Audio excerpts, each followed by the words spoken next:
Yo, you guys, this is Blacklist of the Abyss, and you're watching my review for World Trigger Chapter 63. Alright, and this one had the results of the popularity poll. I don't know how, but Osamu got #1. That was, I don't know, I'm gonna have to call BS on this popularity poll, because this was freaking stupid. Yuma was #2, even though he deserved to be #1. Konami was #3, even though she deserved to be #2, though.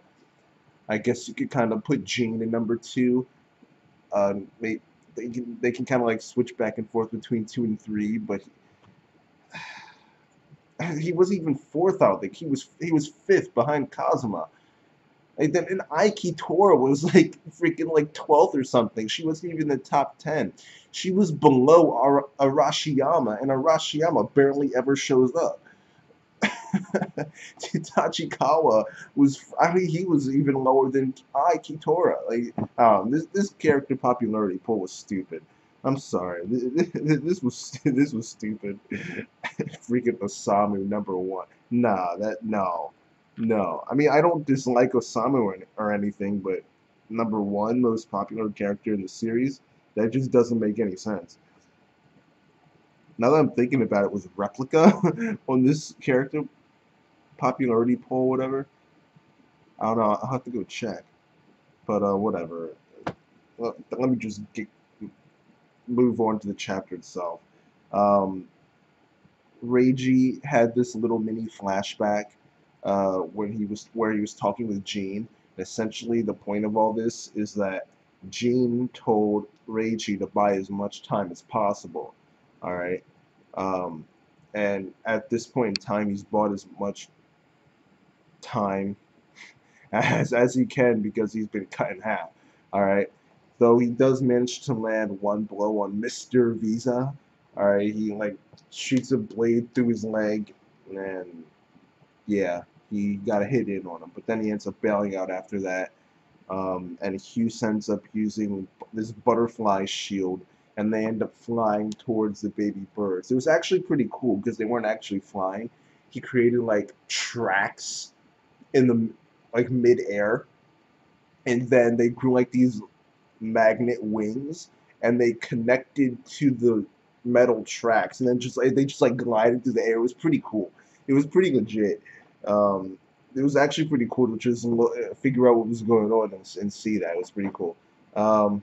But yeah, that's that. Reiji ends up going back to Border HQ, and Yotaro, when he's there, he's angry because, well, not angry, but he's upset at the fact that Reiji didn't use full arms, and that if he had used full arms, he wouldn't have lost. So clearly, Reiji has a technique that he hasn't shown us, a technique that would allow him to beat 2 humanoid neighbors. I don't know about that. I don't know about that. 2-on-1. I don't even think Konami could do that. I don't even think she could do like that. That's pushing it. All right, but I don't know. The point of all this is that he's actually pretty legit, and that essentially what it does is wipe this loss off of his record and make it mean absolutely nothing. That's essentially what it does. Daisuke Ashihara had Reiji lose, and now that loss means absolutely nothing because he wasn't even attempting to win. He was just trying to buy time so that Jin and Yuma could arrive to where Osamu and the C-rank trainees were, which is Border HQ. They're trying to get in, but they can't because the passageway won't open because Anadora is causing trouble. Alright, his attack screwed things up, so now Osamu and the others are sitting outside. They can't do anything. And Hyuse and Mr. Viza, they show up. Alright, and it turns out that Reiji was in fact able to buy enough time because Jin ends up showing up right there and saying, I'm gonna challenge you two now. Then it turns out no, it's not just Jin, alright? Boom! Falcon kick! Mr. Viza takes a Falcon kick from Yuma. Alright, that was awesome. I didn't even see that. I knew he was going to show up, but I didn't expect him to just, boom, just come out and just like hit him like that. And I thought he'd just like I thought he'd just show up like Gene did. Gene just showed up. He didn't attack or anything. I thought Yuma would do that, but no, he just came in, boom, Falcon kick. All right, yeah. That was a really good way to end the chapter. And overall, I'll give the chapter a 7.5 out of 10.